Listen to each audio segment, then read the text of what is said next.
जान की बाजी लगाकर दूसरों की जान बचाने वाला पाकिस्तानी कोहे पैमार रेस्क्यू ऑपरेशन में जाँ बहक। ब्रॉड बैग की मुहिम जोई के दौरान सर पर पत्थर लगने से जख्मी होने वाले पाकिस्तानी कोहे पैमार मुराद सतपारा जख्मों की ताब न लाते हुए दम तोड़ गए। ब्रॉड बैग रेस्क्यू टीम ने मुराद सतपारा के जाँ बहक होने की तस्दीक कर दी।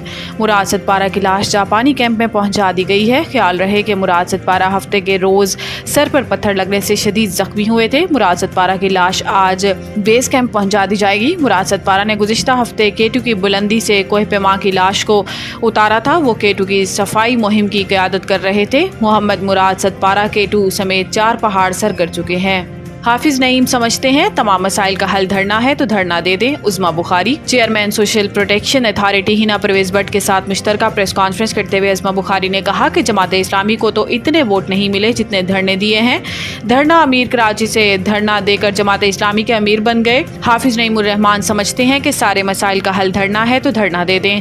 कबल अजीम प्रेस कॉन्फ्रेंस में इन्होंने कहा कि सानिया ज़हरा कत्ल केस में एक बच्ची के कत्ल को खुदकुशी का रंग दिया गया। ससुराल ने कहा कि गले में खुद फंदा लिया। अब वो जमाना नहीं रहा कि कत्ल को खुदकुशी का रंग दे दे तो पता नहीं चलेगा। केस में खुदकुशी के सबूत नहीं मिले, ना गर्दन में सूजन ना लंबी गर्दन हुई।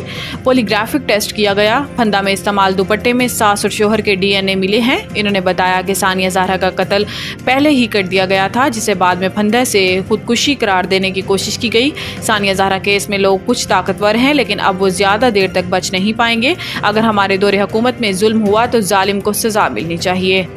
लाहौर हाई कोर्ट का फैसला कल अदम करार। नून लीग के 3 अरकान कौमी असम्बली की रुकनीत बहाल। चीफ जस्टिस पाकिस्तान काजी फाइज ईसा की सरबराही में सुप्रीम कोर्ट के 3 रुकनी बेंच ने कौमी असम्बली के हलकों NA 154, NA 81 और NA 79 के मुख्तलिफ पोलिंग स्टेशन में दोबारा गिनती की दरखास्तों पर समाअत की।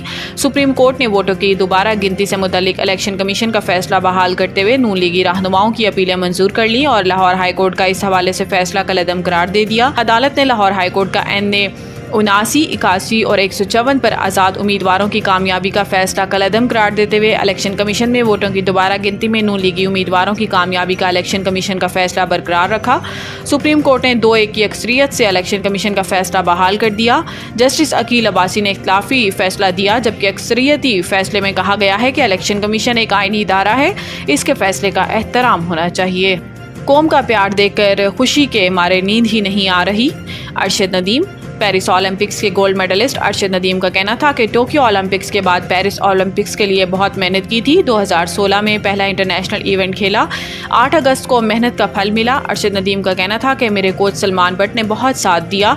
इन्होंने मुझे हिम्मत नहीं हारने दी। फील्डिंग बड़ी अच्छी थी, ट्रेनिंग की बहुत की थी और पीछे पूरी कौम की दुआएं इतनी ज़्यादा थी कि मुझे पूरी उम्मीद थी कि इस बार गोल्ड मेडल जीतूंगा। इनका कहना था कि 2022 में मैंने कॉमनवेल्थ मुकाबलों में 90 मीटर का रिकॉर्ड तोड़ा था।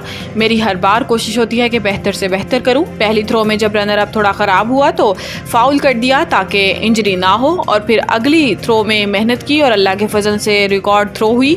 हुकूमती स्पोर्ट मिलने के हवाले से सवाल पर अरशद नदीम का कहना था कि हुकूमत पंजाब स्पोर्ट्स बोर्ड और फेडरेशन का भी शुक्रिया अदा करता हूँ कि सबने मेरा साथ दिया। मेरे कैरियर में वापडा का भी बड़ा किरदार है कि इन्होंने बहुत सपोर्ट की और मुझे नौकरी फराहम की।